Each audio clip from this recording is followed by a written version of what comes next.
মোর্চা লড়বে রাজ্য জুড়ে হিন্দুদের উপর অত্যাচারের প্রতিবাদে বিজেপি যুব মোর্চা লড়বে জাতি মুখ্যমন্ত্রী দূর হটো জাতি মুখ্যমন্ত্রী দূর হটো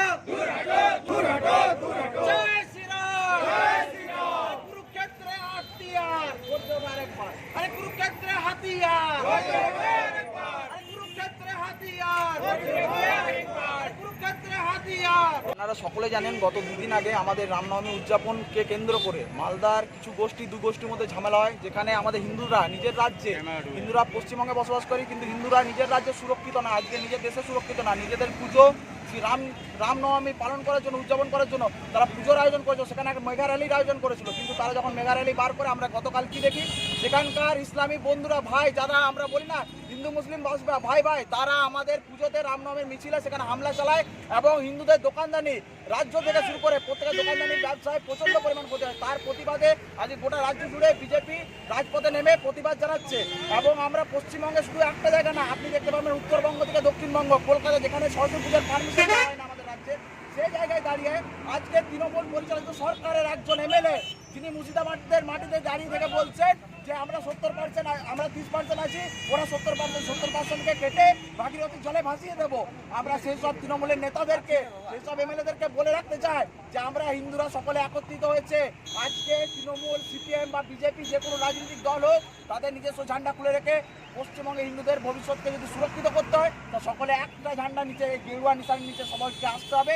এবং রাজ্য জুড়ে আপনারা দেখতে পাচ্ছেন হিন্দুদের ওপর অত্যাচারের প্রতিবাদে একমাত্র বিজেপি রাজপথে নামছে, তাছাড়া অন্য কোনো দল নামেনি। কারণ তারা দুদল গাইদের লাথি খেতে পছন্দ করে, মাননীয় মুখ্যমন্ত্রী বলেছেন। কিন্তু মাননীয় মুখ্যমন্ত্রী মমতা ব্যানার্জি দুদল গাইদের রাত্রি খাবে, পশ্চিমবঙ্গের সাধারণ হিন্দুরা খাবে না দুদল গাইদের রাত্রি।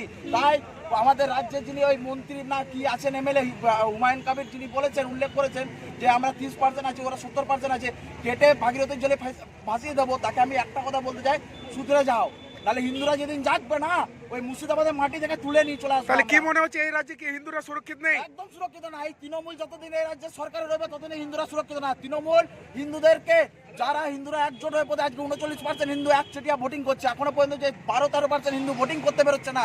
আমাদেরকে অনুরোধ রইল প্রত্যেক হিন্দুর কাছে, আপনারা ভোটিং করতে বেরোন। এবং এই 12-13% হিন্দু যদি ভোটিং করে, আজকে পশ্চিমবঙ্গের ফলাফল অন্যরকম হবে। আপনি জানেন যে তৃণমূল যে পার্সেন্টেজ ভোট পাচ্ছে পশ্চিমবঙ্গের মাটিতে, সেটা দুদল গাইদের ভোট। তাই তৃণমূল দুদল গাইদের রাত্রি খাবে, সাধারণ পাবলিক দুদল গাইদের রাত্রি খাবে না। মুখ্যমন্ত্রী দুদল গাইদের রাত্রি খাবে, কিন্তু এখানে বসবাসকারী কোনো হিন্দু দুদল গাইদের রাত্রি খাবে না। যদি কোনো হিন্দুকে তারা মনে করে যে দুর্বল, যদি কোনো যারা ইসলামিক কট্টরপন্থী ইসলামী সংগঠন রয়েছে তারা যদি মনে করে যে হিন্দুদেরকে চমকাবে ধমকাবে, তাহলে তারা ভুল করছে। তারা ভুলে যাচ্ছে বিজেপি যুব মোর্চা এখন রাজপথে আছে, যেখান থেকে পারবে উঠিয়ে নিয়ে আসবে এই হুমায়ুন কবিরের মতন লোকগুলোকে। আপনার নাম আর পরিচয়? আমার নাম হচ্ছে অভিক কুমার মণ্ডল, আমি আসানসোল জেলার একজন সাধারণ কার্যকর্তা যুব মোর্চা। সভাপতির নেতৃত্বে আমাদের যুব মোর্চা লড়ছে। আমরা অসংখ্য সকলে মিলে আমরা বক্তব্য, ভারত মাতাকে জয়, ভারত মাতাকে জয়, ভারত মাতাকে জয়, ভারত মাতাকে জয়। বিজেপি যুব মোর্চা লড়ছে, লড়বে, বিজেপি যুব মোর্চা লড়ছে, লড়বে।